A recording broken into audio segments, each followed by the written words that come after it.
கர்த்தருடைய நாமத்திற்கு மகிமை உண்டாவதாக. Praise be to the name of the Lord. கர்த்தராகிய இயேசு கிறிஸ்துவின் கிருபையோடும் With the grace of our Lord Jesus Christ, பரிசுத்த ஆவியுடைய பிரசன்னத்தோடும் with the presence of the Holy Spirit, உங்களை சந்திப்பதில் to meet you. நாங்கள் மிகுந்த மகிழ்ச்சி அடைகின்றோம். We are so glad today.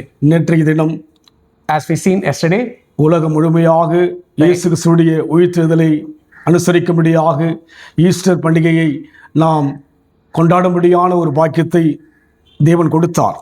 yesterday we celebrated the resurrection of our Lord. For the entire world itself has celebrated the resurrection day. மகிழ்ச்சியான ஒரு பண்டிகை. It is a happy season. இந்த உலகத்தில் எந்த பண்டிகையும் இதற்கு ஈடல்ல. There is no season or no festival is compared to the Easter. பிறந்ததாக சொல்லப்படுவார்கள், Many have been said it is born. வாழ்ந்ததாக சொல்லப்படுவார்கள். Many will say they lived in this. அதற்கு பின்னால் முழுமையான காரியங்களை சொல்லப்பட முடியாதபடிதான் உலகத்தினுடைய வழிபாடுகள் இருக்கிறது. After that, they will only explain about the incomplete chapter of their life. கிறிஸ்தவம் என்பது Christianity is.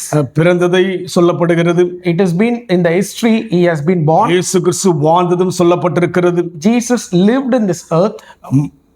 உலகத்தில் அவர் மரித்ததும் சொல்லப்பட்டிருக்கிறது. And he died in this earth. உயிரோடு கூட எழுந்ததும் சொல்லப்பட்டிருக்கிறது. And again he resurrected from the dead. வானத்துக்கு எடுத்துக்கொள்ளப்பட்டதும் சொல்லப்பட்டிருக்கிறது. And it is also mentioned and said he is ascended to heavens then. மறுபடியும் வருவார் என்றும் தெளிவாக சொல்லப்பட்டிருக்கிறது. And not only completing with that, he is going to come again, it is also said. அதனால் உலகத்தில் So in this world, இந்த பண்டிகை என்பது ஒரு மகிழ்ச்சியான பண்டிகை. this festival is a happy festival. உலகத்தின் மக்களுக்கு இந்த காரியம் விளங்கிக் கொள்ள முடியாமல் இருக்கிறது. The people of this world cannot able to understand this truth, நாமோ விளங்கிக் கொண்டோம். but we understand it. எதை விளங்கிக் கொண்டோம்? What we understand it? Easter என்ற பண்டிகை விளங்கிக் கொண்டோம். We understand the festival of Easter. அது முடிவல்ல. It is not the end. இந்த வேளையிலும் கூட Today also, தியானிக்கும்படியாக யோவானின் சுவிசேஷம் 21 அதிகாரம் 1 வசனம். let's meditate on God's word. John chapter 21 verse 1. இவைகளுக்கு பின்பு இயேசு திமேரியா கடற்கரையில் மறுபடியும் சீஷர்களுக்கு தம்மை வெளிப்படுத்தின விபரமாவது. After these things, Jesus let himself to be seen again by the disciples at the sea of Tiberias, and it came about in this way. இயேசு திபேரியா கடற்கரையிலே மறுபடியும் சீஷர்களுக்கு தம்மை வெளிப்படுத்தினார். Jesus let himself be seen again by the disciples at the sea of Tiberias. தேவன் உயிர்த்தெழுந்து அதோடு முடிவதல்ல. Not only Jesus resurrecting from the dead and it is getting over. நாம் யோசிப்பது போல பண்டிகையோடு கூட தேவன் முடிக்கிறவரும் அல்ல. Not like our thinking, God is not up to a festival.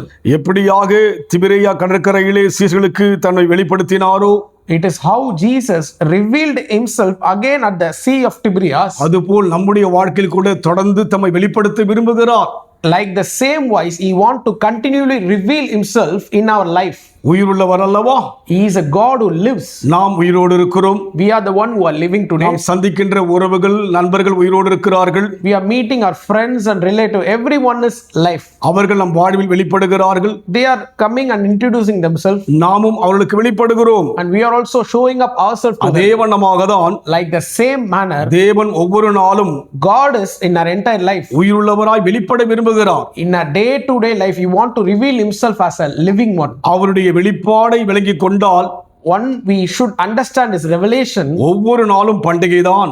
Every day is a festival. ஒவ்வொரு நாளும் மகிழ்ச்சிதான். Every day will be a joyful day. ஒவ்வொரு நாளும் சமாதானம்தான். Every day will be a peaceful day. ஒவ்வொரு நாளும் சந்தோஷம்தான். Every day will be a happiness day. ஏனால் தேவனுக்குள் இருக்கிற அத்தனையும் நாம் பெற்றுக்கொள்ள முடியும். Because all the things in God, we can able to receive it. அதனால் So, நாம் பண்டிகை கிறிஸ்துவளாய் இல்லாதபடிக்கு we should not be a Christian of festival. ஒவ்வொரு நாளும் தேவனை பார்க்கும்படியான தேவ ஜனங்களாய் இருப்போம். We are the people who want to look to God entire day. நமக்குள்ளே பார்க்க முடியும். We can able to see inside of us.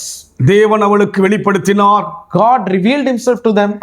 அதற்கு பின்னால் சீஷர்களுக்குள்ளாய் பெரிய மாற்றங்கள் வந்தது. After that, the disciples were getting very marvelous things in their life. அதுபோல் நம் வாழ்க்கையில் கூட In our life also, ஒவ்வொரு நாளும் தேவன் வெளிப்பட விரும்புகிறார். continually He want to reveal Himself to us. எதற்கு? For what? நம் வாழ்க்கை மாற, to change our life. நம்முடைய வாழ்விலே அணுகிறதுக்கு பிரயோஜனமாய் இருக்கு Our life should be a meaningful life for ourselves and to others. வெளிப்பட விரும்புகிறார். He wants to reveal himself. இதுதான் கிறிஸ்துனுடைய முழுமை. This is the completeness of Christ. இதுதான் கிறிஸ்துனுடைய அர்த்தம். This is the meaning of Christianity. இந்த அர்த்தம் தெரியாதபடிக்கு Many times we don't understand this meaning. பண்டிகையோடு கடந்து போக நாம் யோசிக்க வேண்டாம். We are only observing the festival. ஒவ்வொரு நாளும் Every day. இயேசுவை வெளிப்படுவதை பார்ப்போம், Understand Jesus revealing himself to you. உணர்வோம், Understand him. அனுபவிப்போம். Experience him. உணர்ந்தவரை, He revealed himself. அனுபவித்தவரை As he experienced, அநேகருக்கு சொல்லுவோம். we will share to others. அதுதான் தேவனுடைய அழைப்பு. That is the calling of God. அதுதான் தேவனுடைய நோக்கம். That is the plan of God. அந்த அழைப்பிற்கும் That calling, அந்த நோக்கத்திற்கும் for that purpose, நம் வாழ்க்கை முழுமையை ஒப்புக் கொடுக்க வேண்டும். we should surrender our life today. அதுதான் அர்த்தமுள்ள கிறிஸ்தவம். That is the meaningful Christian life. தேவன் அதை தான் நம்மிடத்தில் எதிர்பார்க்கிறார். God is expecting this same thing from அந்த you. அனுபவத்தில் போக When we walk in that way, நம்ம ஒப்புக் கொடுப்போம். we will surrender today. ஆசீர்வதிப்பது தேவனுக்கு பிரியம். Yes, to bless you, it is God's desire. ஆசீர்வதிப்பதற்காக தேவனை தேடாதபடிக்கு, Not only for the earthly blessings seek God. சுகத்தை கொடுப்பதற்கும் தேவனுக்கு பிரியம்.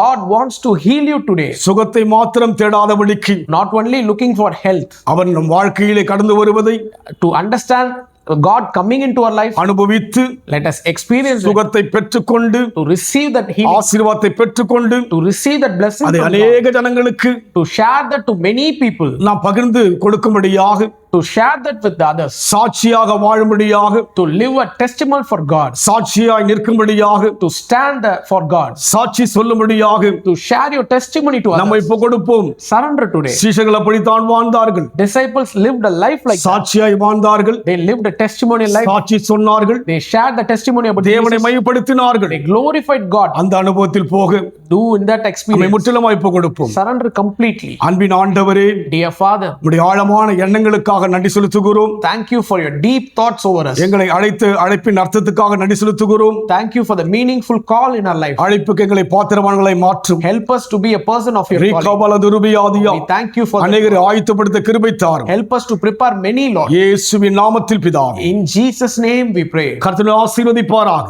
God bless you.